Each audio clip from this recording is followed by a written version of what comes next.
Republican and Democratic presidents alike, from Harry Truman to George Bush, stood for freedom and stood for certain propositions that would make America strong and healthy and grow the middle class and shrink poverty and stand against communism. And after 1989, President Bush said, and it's a phrase that I often use myself, that we needed a new world order.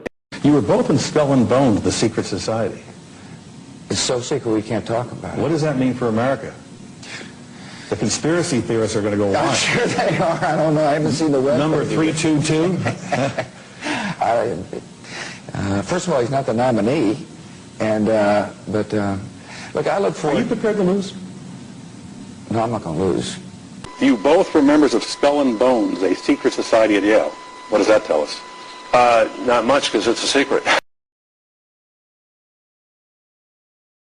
We have before us the opportunity to forge for ourselves and for future generations a new world order, a world where the rule of law, not the law of the jungle, governs the conduct of nations.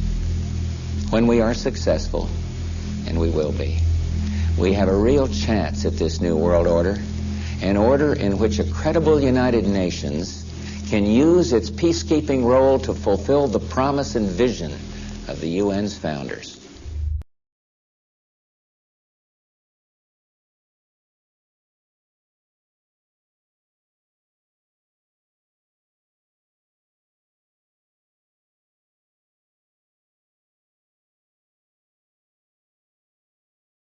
There's a chart I saw recently that I can't get out of my head. A Harvard business professor and economist asked more than 5,000 Americans how they thought wealth was distributed in the United States. This is what they said they thought it was. Dividing the country into 5 rough groups of the top, bottom, and middle 20% groups, they asked people how they thought the wealth in this country was divided. Then he asked them what they thought was the ideal distribution. And 92%, that's at least 9 out of 10 of them, said it should be more like this. In other words, more equitable than they think it is. Now that fact is telling, admittedly, the notion that most Americans know that the system is already skewed unfairly. But what's most interesting to me is the reality compared to our perception. The ideal is as far removed from our perception of reality as the actual distribution is from what we think exists in this country. So ignore the ideal for a moment. Here's what we think it is again.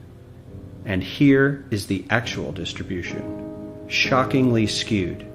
Not only do the bottom 20% and the next 20%, the bottom 40% of Americans barely have any of the wealth. I mean, it's hard to even see them on the chart. But the top 1% has more of the country's wealth than 9 out of 10 Americans believe the entire top 20% should have. Mind-blowing. But let's look at it another way, because I find this chart kind of difficult to wrap my head around. Instead, let's reduce the 311 million Americans to just a representative 100 people. Make it simple. Here they are: teachers, coaches, firefighters, construction workers, engineers, doctors, lawyers, some investment bankers, a CEO, maybe a celebrity or two. Now let's line them up according to their wealth. Poorest people on the left, wealthiest on the right, just a steady row of folks based on their net worth. We'll color code them like we did before based on which 20% quintile they fall into. Now let's reduce the total wealth of the United States, which was roughly $54 trillion in 2009, to this symbolic pile of cash. And let's distribute it among our 100 Americans. Well, here's socialism, all the wealth of the country distributed equally. We all know that won't work. We need to encourage people to work and work hard to achieve that good old American dream and keep our country moving forward. So, here's that ideal we asked everyone about. Something like this curve. This isn't too bad. We've got some incentive, as the wealthiest folks are now about 10 to 20 times better off than the poorest Americans. But hey, even the poor folks aren't actually poor, since the poverty line has stayed almost entirely off the chart. We have a super healthy middle class with a smooth transition into wealth. And yes, Republicans and Democrats alike chose this curve. 9 out of 10 people, 92%, said this was a nice, ideal distribution of America's wealth. But let's move on. This is what people think America's wealth distribution actually looks like. Not as equitable, clearly, but for me, even this still looks pretty great. Yes, the poorest 20 to 30% are starting to suffer quite a lot compared to the ideal, and the middle class is certainly struggling more than they were, while the rich and wealthy are making roughly 100 times that of the poorest Americans and about 10 times that of the still healthy middle class. Sadly, this isn't even close to the reality. Here is the actual distribution of wealth in America.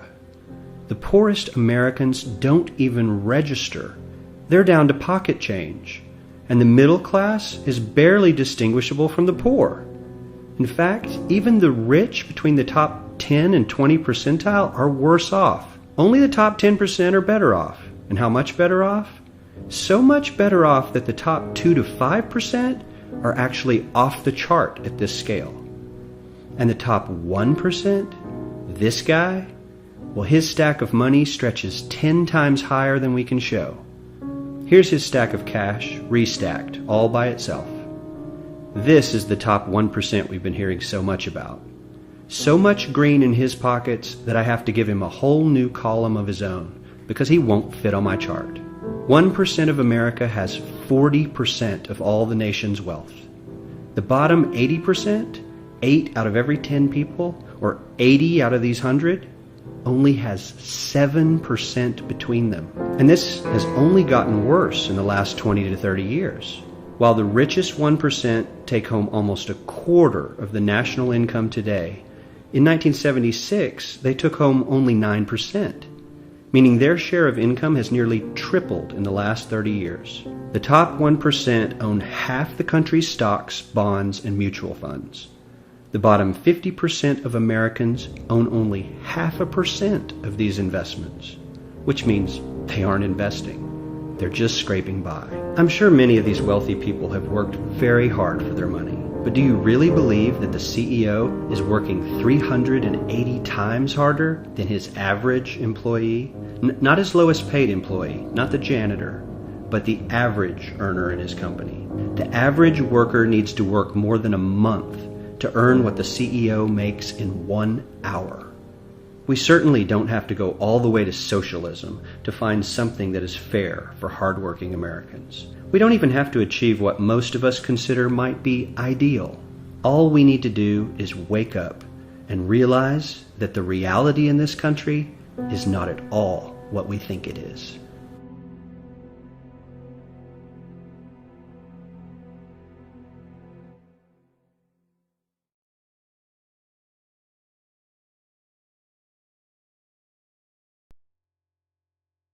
Every human on this planet is enslaved, whether they know it or not.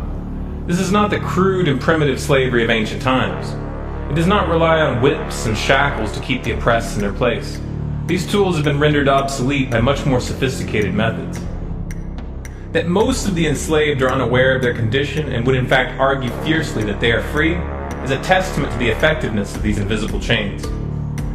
You've heard the expression, money makes the world go round. There's truth in that.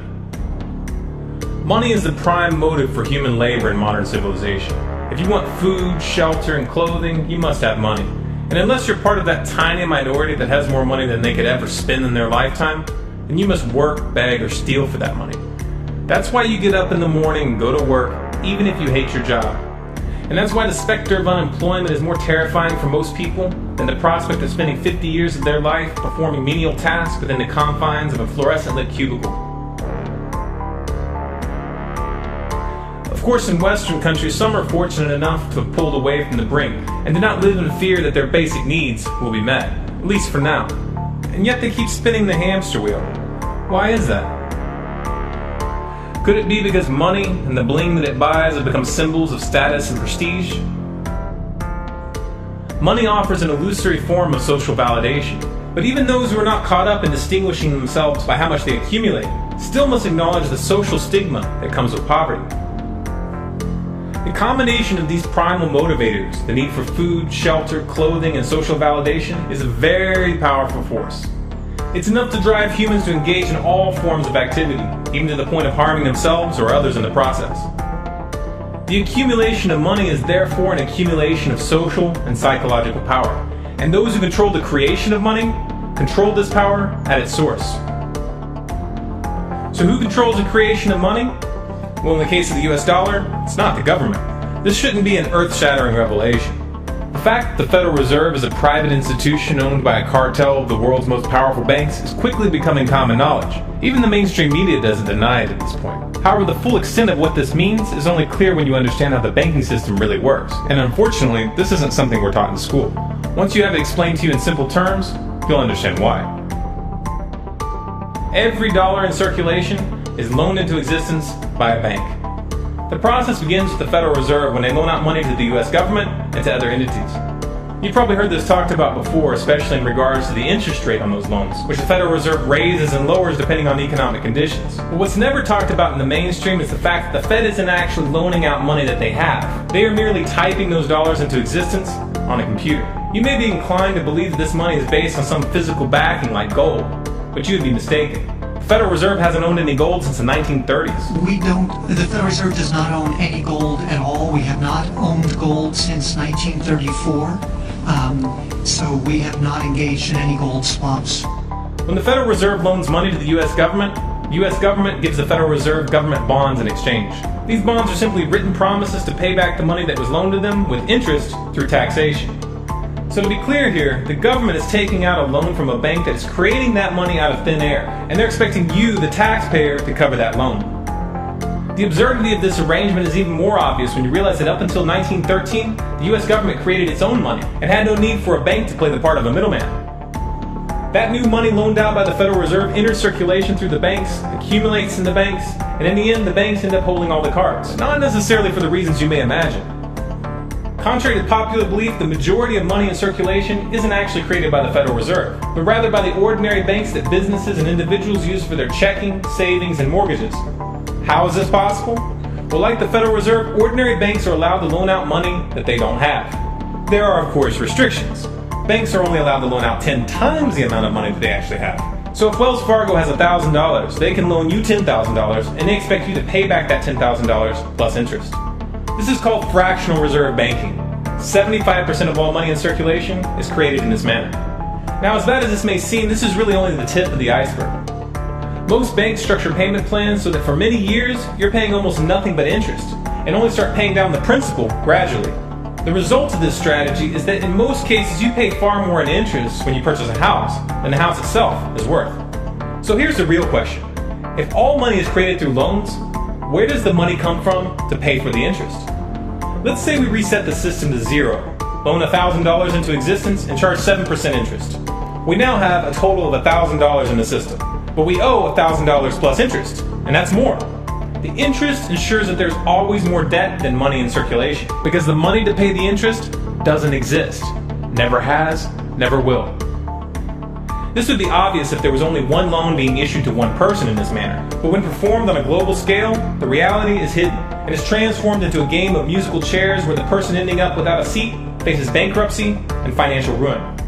Because every dollar in existence is tied to a debt, this creates an unseen force that draws those dollars back to the banks, kind of like gravity attracts a physical object to Earth. The catch here is that it's the labor of the people that moves that money.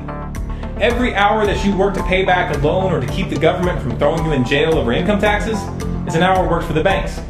The total receipts from personal income taxes just barely covers the interest on the national debt. And even the principal for that debt all ends up back in the hands of the banks. And remember, that bank created that money out of nothing. Once you understand that the money that banks loan out isn't actually an asset, but is in fact a piece of legal fiction, it should be clear that you're working for these banks for free. This is a cleverly disguised form of slavery. If you manage to pay your monthly payments, then you are a successful slave, and you are allowed to keep the material comforts that come with that status. But if for some reason you fail to make those monthly payments, then the bank or the IRS comes to take your house, your car, and anything else you have of value. And if somehow, even with this enormous financial advantage, the banks still get themselves into trouble, you, the taxpayer, will be forced to bail them out. No matter what, the banks win. To say the game is rigged is an understatement. You might be inclined to think that if you live outside the United States and you don't use dollars, then this situation has no bearing on your life. But you would be wrong. The dollar is both the world reserve currency and the only currency in which oil is sold on global markets. This is often referred to as the petrodollar status. This means that wherever you live, whether your country is an oil exporter or an oil importer, you are affected. If your country is an oil importer, then you are affected by the fact that in order to keep your country running, you have to acquire dollars. To acquire those dollars, you have to send goods and services to the United States or to someone else who did.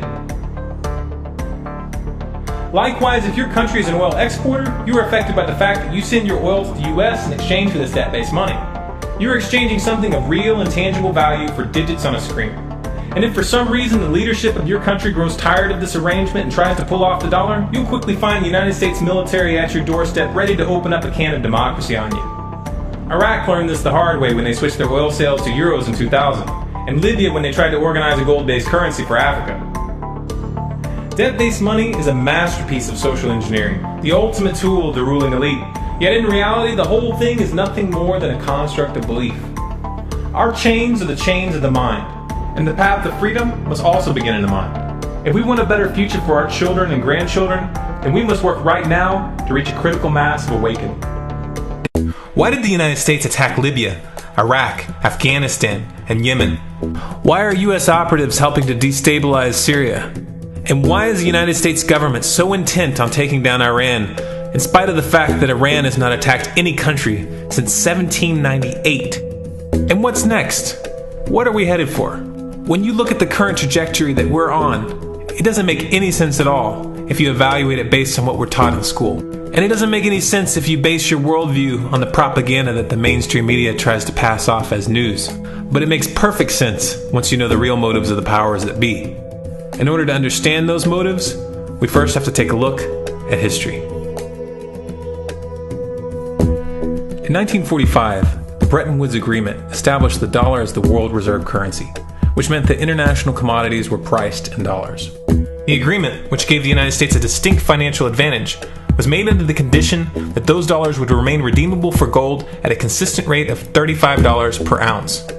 The United States promised not to print very much money, but this was on the honor system, because the Federal Reserve refused to allow any audits or supervision of its printing presses. In the years leading up to 1970, expenditures in the Vietnam War made it clear to many countries that the U.S. was printing far more money than it had in gold. And in response, they began to ask for their gold back. This, of course, set off a rapid decline in the value of the dollar. The situation climaxed in 1971 when France attempted to withdraw its gold and Nixon refused. On August 15th, he made the following announcement. I have directed the Secretary of the Treasury to take the action necessary to defend the dollar against the speculators. I have directed Secretary Connally to suspend temporarily the convertibility of the dollar into gold or other reserve assets, except in amounts and conditions determined to be in the interest of monetary stability and in the best interest of the United States. This was obviously not a temporary suspension, as he claimed, but rather a permanent default. And for the rest of the world who had entrusted the United States with their gold, it was outright theft. In 1973, President Nixon asked King Faisal of Saudi Arabia to accept only U.S. dollars as payment for oil and to invest any excess profits in U.S. Treasury bonds, notes, and bills. In return, Nixon offered military protection for Saudi oil fields. The same offer was extended to each of the world's key oil-producing countries, and by 1975, every member of OPEC had agreed to only sell their oil in U.S. dollars. The act of moving the dollar off of gold and tying it to foreign oil instantly forced every oil-importing country in the world to start maintaining a constant supply of Federal Reserve paper. And in order to get that paper, they would have to send real physical goods to America. This was the birth of the petrodollar. Paper went out, everything America needed came in, and the United States got very, very rich as a result. It was the largest financial con in recorded history.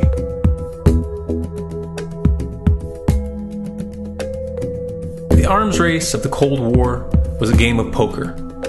Military expenditures were the chips, and the U.S. had an endless supply of chips. With the petrodollar under its belt, it was able to raise the stakes higher and higher, outspending every other country on the planet, until eventually U.S. military expenditures surpassed that of all other nations in the world combined. The Soviet Union never had a chance. The collapse of the communist bloc in 1991 removed the last counterbalance to American military might. The United States was now an undisputed superpower with no rival.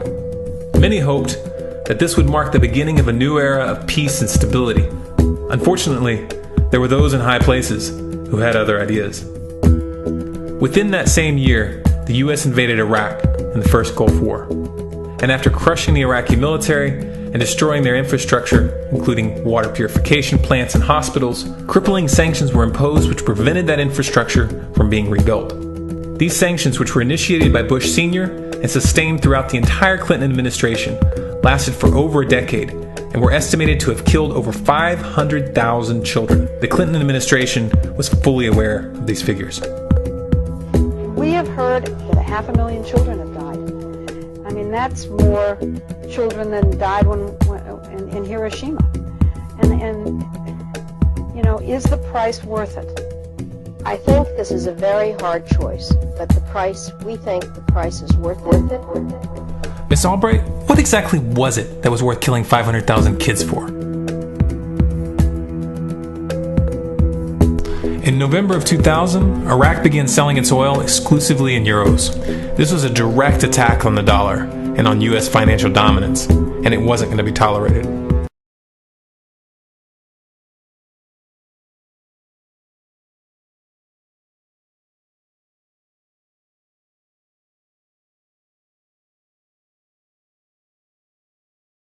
In response, the U.S. government, with the assistance of the mainstream media, began to build up a massive propaganda campaign claiming that Iraq had weapons of mass destruction and was planning to use them. In 2003, the U.S. invaded, and once they had control of the country, oil sales were immediately switched back to dollars. This is particularly notable due to the fact that switching back to the dollar meant a 15 to 20% loss in revenue due to the euro's higher value. It doesn't make any sense at all unless you take the petrodollar into account.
To preserve our independence, we must not let our rulers load us with perpetual debt.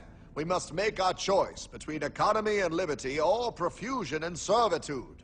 Wow. I place economy among the first and most important of Republican virtues, and public debt is the greatest of the dangers to be feared. It is incumbent on every generation to pay its own debts as it goes. We must have a central bank to secure this country's finances. If the American people ever allow private banks to control the issue of their money, first by inflation and then by deflation, the banks and corporations that will grow up around them will deprive the people of their property until their children will wake up homeless on the very continent their fathers conquered. For we are opposed around the world by a monolithic and ruthless conspiracy that relies primarily on covert means for expanding its sphere of influence. What's happening? Where am I? I believe perhaps you understand now, pal. but you are afraid. JFK. Hartman, what does this have to do with my house and my dog? Oh, okay, that's enough. I want to go home now.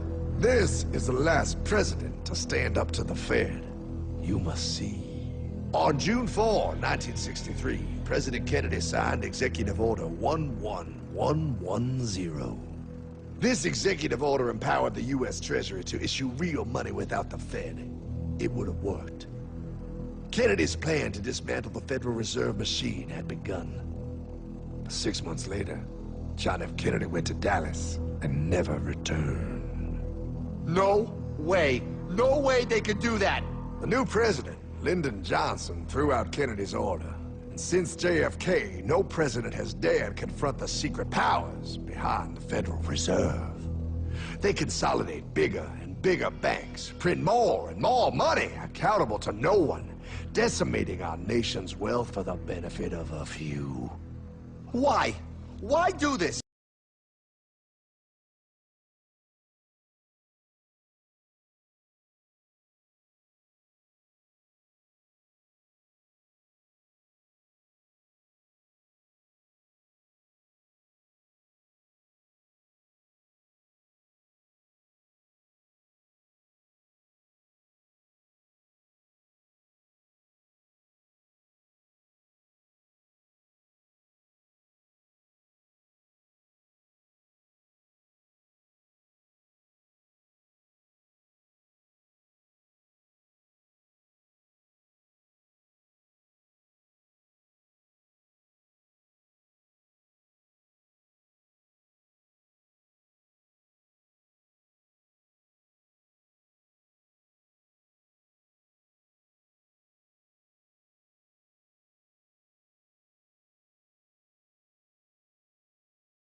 But anyway, I've had people calling me saying they go out to their mailbox and they find a little red dot or a little blue dot on their mailbox, and they wonder what the little red dot and blue dot is. Well, it's marking your mailbox by the government, so when foreign troops come in here on us after martial law, if you have a red dot on your mailbox, they take you out immediately and shoot you right in the head. But if you have a blue dot, they take you to the FEMA camps being built by Halliburton right now to house 50 million Americans. They're building enough concentration camps in America by Halliburton that Cheney's getting rich off of, Vice President Cheney's getting rich off of, to put those with the blue dot on your mailbox in those concentration camps. Now, if you go out and you find a pink dot on your mailbox, that means that they believe you'll be a good slave and you're going to go along with the program and serve our international Antichrist masters. So watch for that dot.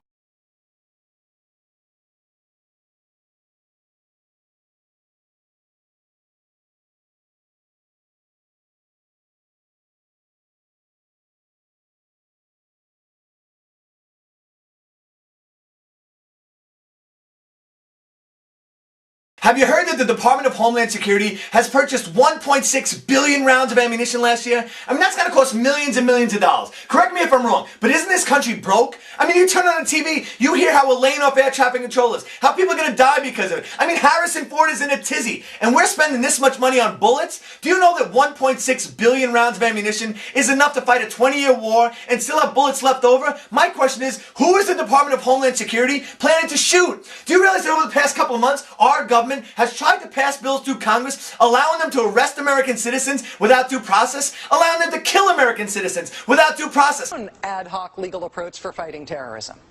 President Obama today proposed something new, something called prolonged detention.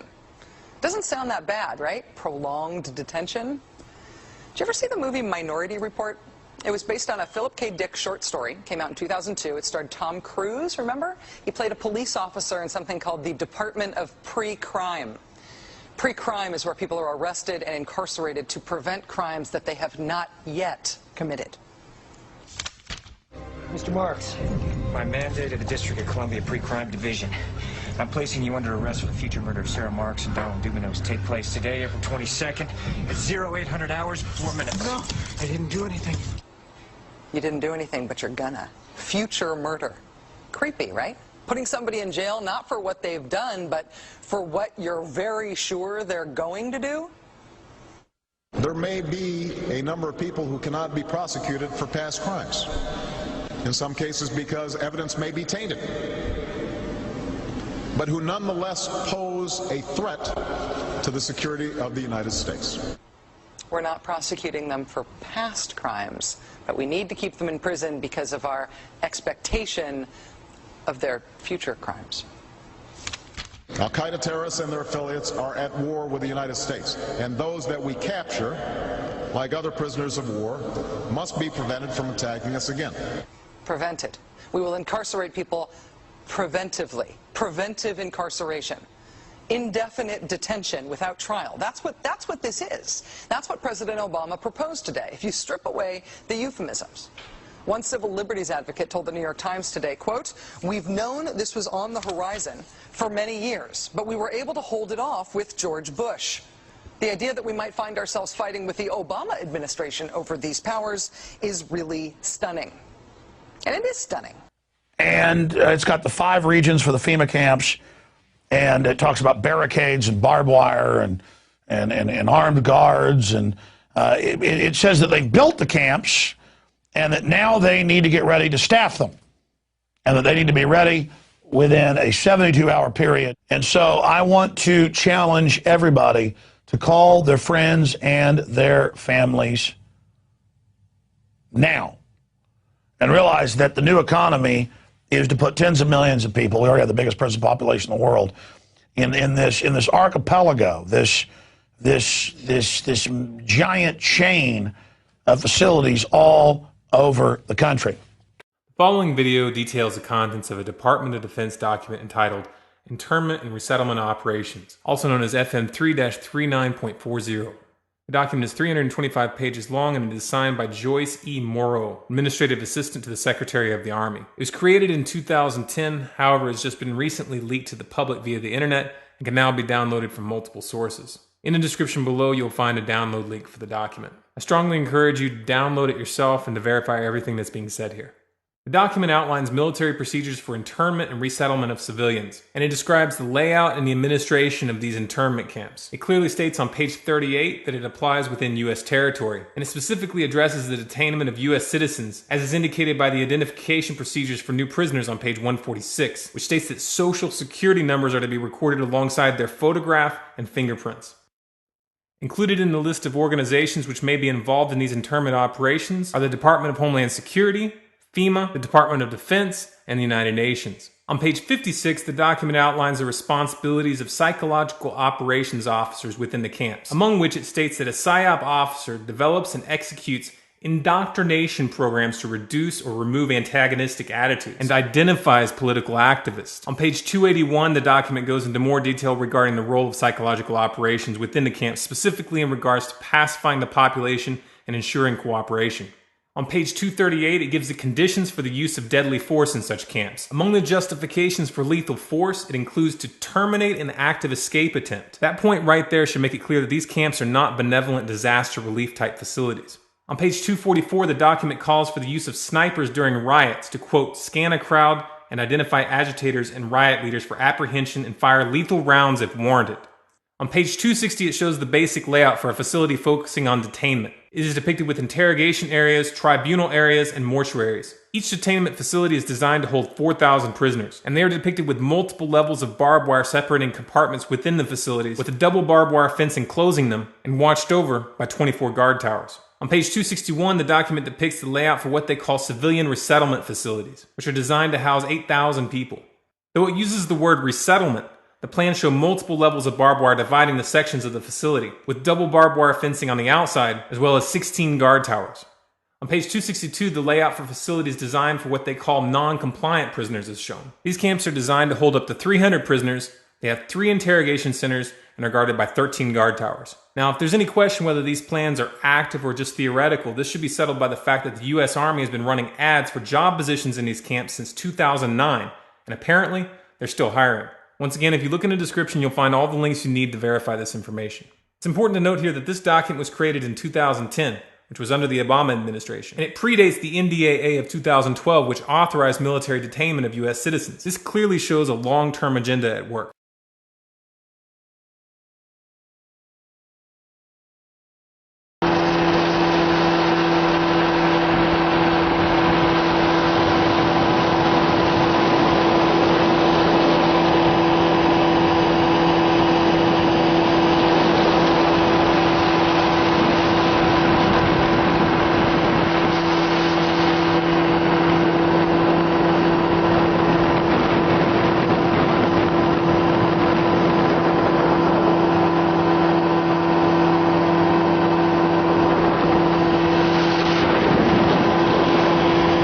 Listen to this, folks.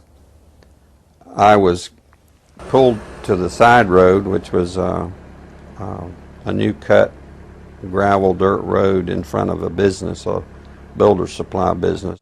And the right side of the road was filled with, which I thought was portable toilets. I never looked at them that close. Same in color, maybe black, but which was an odd color.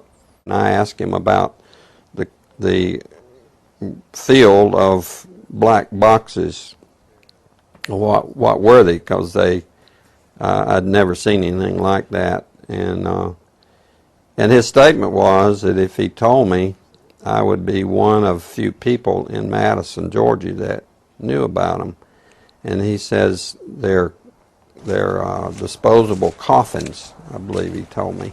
And he says there's 100, at that time he said there was 125,000 there. And the brother of the man that owns this field, that the government is leasing this field from to store these disposable coffins, this brother was given 3 years to set up temporary morgues around the country.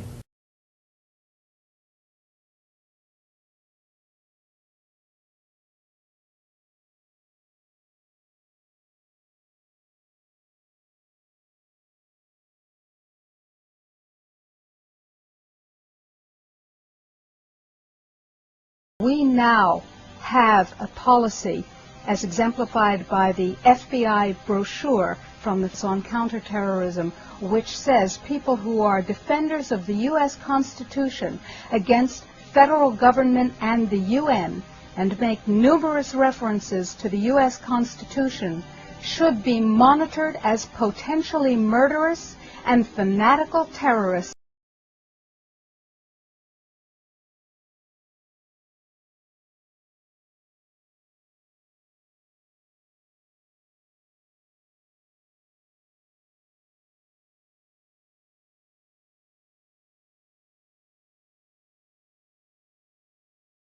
Department of Justice memo, which tells local police what should you be looking out for in kind of everyday terrorism prevention and terrorism watch activities. And one of the things that is considered a potential terrorist risk is individuals who harbor doubts about the official story regarding 9/11. The memo adds 9/11 official story skeptics to the growing list of targets.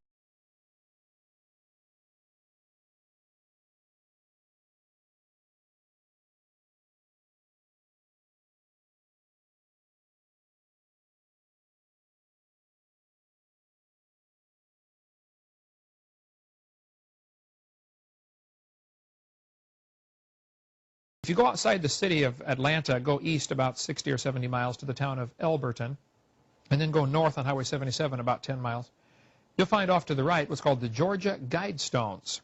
It looks kind of like Stonehenge, these big, huge granite rocks set up there. This was done by a guy, we have a pseudonym, came in, paid cash, had this company set these things up in 1980. He called himself R.C. Christian, but that's not his real name. It says right on the stones, a pseudonym, false name. On these Georgia Guidestones, it gives the 10 Commandments for the New World Order. 10 Commandments for the New World Order. The first commandment was to maintain humanity under 500 million. I went there and looked at those things and said, now, hold on a minute. Today's population is 6 billion. They want to maintain humanity under 0.5 billion. Looks like a lot of people got to die for their plan to work, which is, by the way, the plan.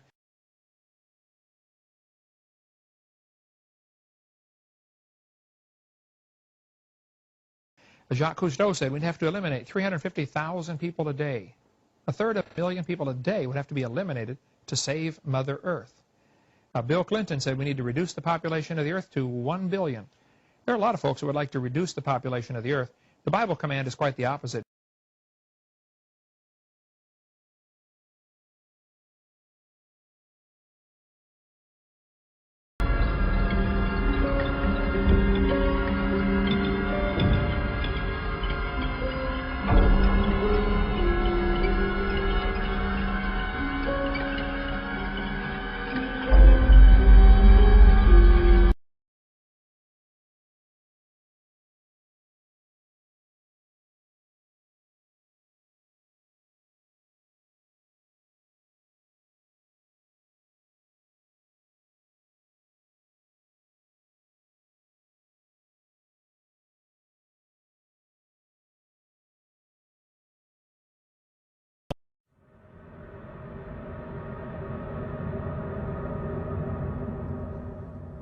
My friends, the information that you are about to witness from all of my years of research is the most important.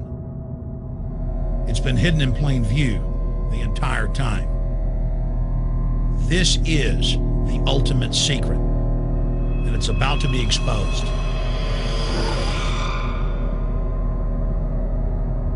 I have hundreds of government documents, textbooks, white papers, where for over 80 years, the elite of the Western world have talked about adulterating food and water to sicken and sterilize the population for the purpose of eugenics.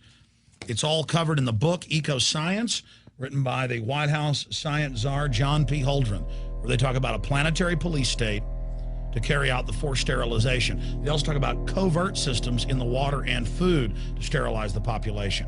Now, this was written decades ago, before he was White House science czar. Now, suddenly, the stuff in this book is all over the news. They're selling it to the public as if it's a good thing. You see here before you what an average person would buy when they went shopping at the store. Not everything here is bad for you, but much of it has compounds and artificial chemicals that have been added that are extremely toxic and bad for your health. And they have known this the entire time, and they have approved them for use. Let's start with aspartame.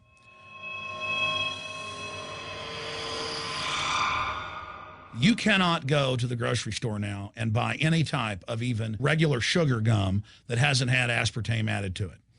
In the 1970s, Searle tried to get it approved, and they couldn't. It took them 3 separate times because in their own studies with monkeys, large portions of them that were fed it died and contracted cancer. Now we have mainstream news articles, and the EU has done a major study finding lower birth weights, early birth, and yes, miscarriages from women that drink aspartame-laden soft drinks like Coke Zero. What is aspartame? It is the fecal matter of the E. coli bacteria. They took it and genetically engineered it. They can feed it toxic waste, and then it defecates aspartame. And it has so many bad health effects, it's just unspeakable.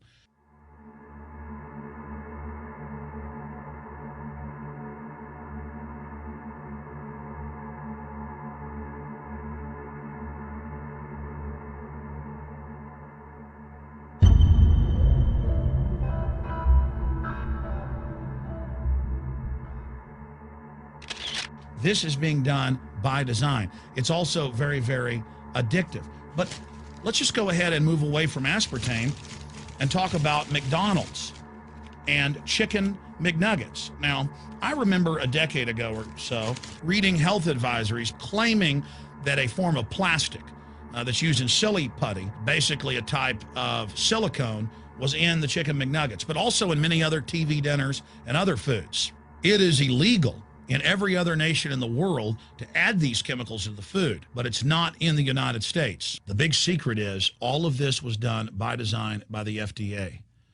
Look at all the drugs they've approved, and then it comes out later that they knowingly approve them when these drugs are causing heart attacks and cancer.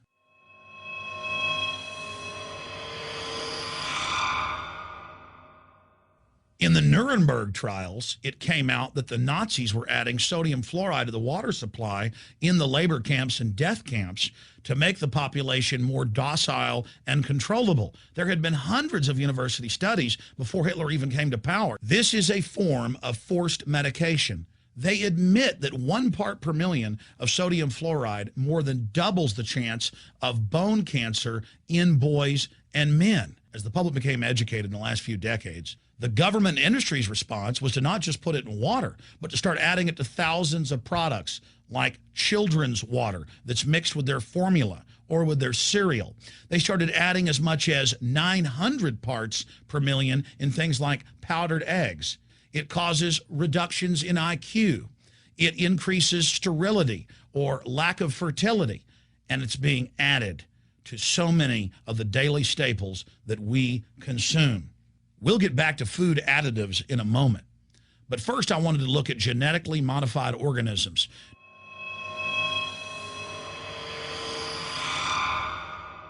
Did you know for many years the American people have been eating cloned beef and pork, and now they're expanding out into other forms of meat?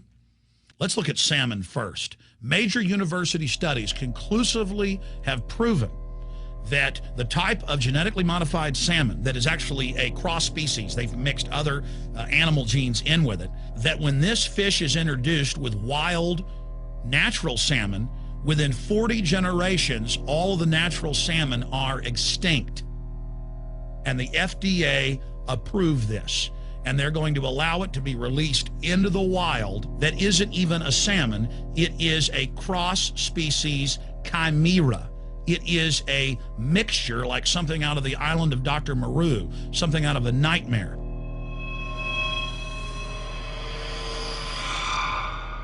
More than 85% of the corn now consumed in the United States, and it's also starting to trend that way in Europe and Canada, is genetically engineered. It grows its own pesticide within the corn kernels so that insects won't eat it. If the insects can't eat this and live, what do you think is going to happen when lab rats or humans eat it? We have literally hundreds of studies showing that not just Monsanto's, but other major GMO companies' corn, that's the majority of corn we're now eating today in the United States, has been linked to organ failure in lab animals. The studies also show massive increases in sterility in rats and guinea pigs that are fed not just GMO corn, but GMO cotton seeds. Studies in India, Germany, and the United States have conclusively shown that when they feed the cotton seeds left over from the cotton crop from these genetically modified varieties, that the cows are having miscarriages, they are having low birth weights, or in many cases, they're simply dying. And what is in most processed foods? Genetically modified cottonseed oil.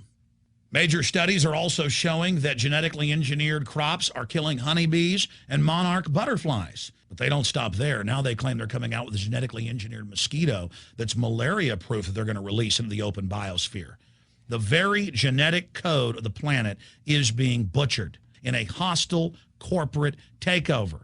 Many years ago, an executive from Monsanto was quoted in National Geographic as saying that that is their program, that they want to basically have their crops and their organisms take over the entire biosphere of this planet.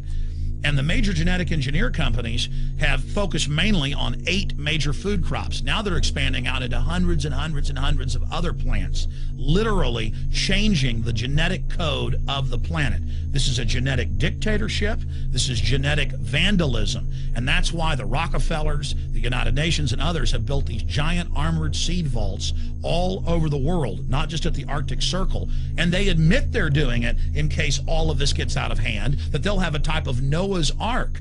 So all these fake environmental groups, they never complain about this. They never talk about true environmental degradation. They want to put a tax on carbon dioxide that humans exhale, that plants respirate from and carry out photosynthesis with, as a way to shut down industrial society and control every facet of our lives. That's the big secret. This is a population reduction program. It is an epidemic.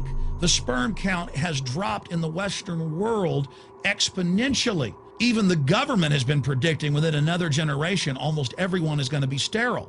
This is the globalist religion. This is their philosophy. They want the planet for themselves. The UN has said that their stated plan is an 80% population reduction. You've heard Ted Turner call us useless eaters and feeders and say that 80% of us need to be killed. You've heard Prince Philip say he wants to come back as a virus to kill the majority of the world population. Dr. Eric Pianka, Peter Singer, it's all over the news where they tell us that we should only have one child because more than one is bad for the environment and that the recession is good for lowering our carbon footprint. This is the big secret. We live in a scientific dictatorship, and the United States and England are the epicenter of this, and it's expanding worldwide. Remember all the secret testing, all the secret sterilization that went on in the United States and Europe. Remember what Hitler did. He learned all of that from the eugenicist and the Rockefeller family in the United States. This is a culture of death being pushed on you and your family. And even if you think the world is overpopulated, you need to understand that you're being targeted by this as well. Targeted by design. Recombinant bovine growth hormone in your milk, making 8-year-old girls go into puberty when they should be going into puberty at 12 or 13. Silicone in chicken McNuggets and hundreds of other processed foods.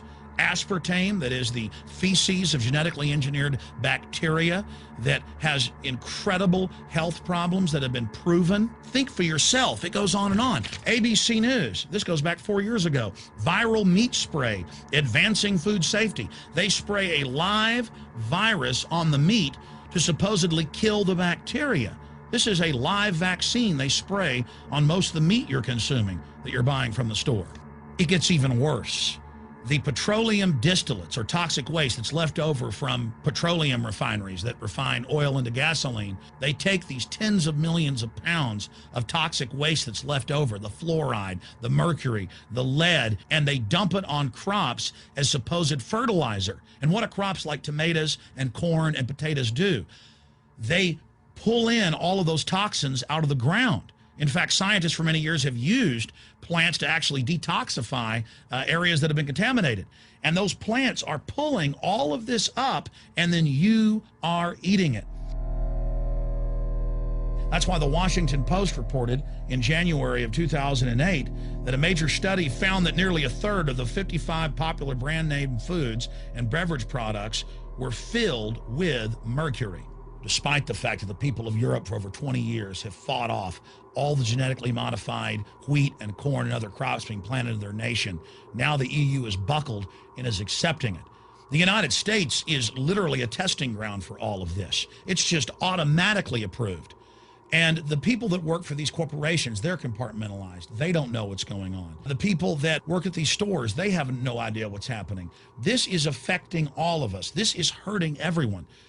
Many different forms of cancer are growing by thousands of percentage points. Diabetes, all these different diseases. And in major studies, it's all been linked to the toxic additives that are in our food, our water.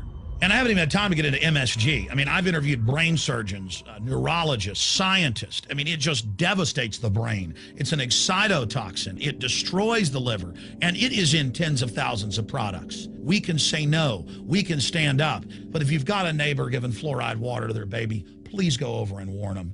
If you got a neighbor that's sitting there eating MSG-filled chips, one after the other, warn them. You've got a responsibility. If you know people that are feeding processed foods filled with GMO, warn them. And for God's sakes, don't give it to your own children. If you want to kill yourself, that's your own business. But don't hurt your children. Don't do this, ladies and gentlemen. There's been a bit of an uproar this past week due to Obama's signing of a recent bill that has become affectionately labeled the Monsanto Protection Act, or H.R. 933. So much so that it's led Senator Barbara Mikulski to publicly apologize for letting the provisions slip through. However, this is really only a small part of a much bigger pattern of corruption and collusion between Monsanto and the U.S. government. Senator Roy Blunt, a Republican from Missouri, who crafted the wording for H.R. 933, has been accused by Senator John Tester of having collaborated directly with Monsanto in the creation of the provision. This shouldn't be surprising considering that Monsanto is one of Blunt's top campaign contributors. Blunt also accepts contributions from the Crawford Group, a registered lobbyist for Monsanto. Now, the controversy in this bill is tied to Section 735, which is of course written in such a jumble of incomprehensible legalese that it's highly difficult to interpret. It's designed to make the eyes glaze over without registering that anything of significance has been stated. This is facilitated using a common legislative technique of referring to sections of a separate law, so that you have to go read the unintelligible fine print in that second document in order to understand what's actually being said. That second law in this case is the Plant Protection Act. In the description of this video, you'll find a link to both documents. Now, what Section 735 of H.R. 933 states is that if a plant is determined to be a biological pest and is therefore brought under regulation and restrictions which prevent it from being planted or transported within the U.S., the Secretary of Agriculture shall immediately grant a temporary permit or deregulation to any farmer, farm operator, or producer that requests it, regardless of what any other laws or courts may order. Now, the word genetically modified organism isn't mentioned here, and that's part of the skillful way that this was designed to slip through. Only someone who knows that by default genetically modified organisms are considered biological pests until they've been approved by the Department of Agriculture, and that they are reclassified as pests if shown unsafe, would understand the implications here. To distill this down to one sentence, if a farmer wants to grow a genetically modified plant that's been outlawed because it's been found to be harmful to the environment or human health, all they need to do is contact the Secretary of Agriculture, and they will be immediately issued a permit to cultivate these plants. Essentially, it makes it impossible to stop a genetically modified plant from being used in the United States, regardless of any laws or rulings that are made to outlaw them.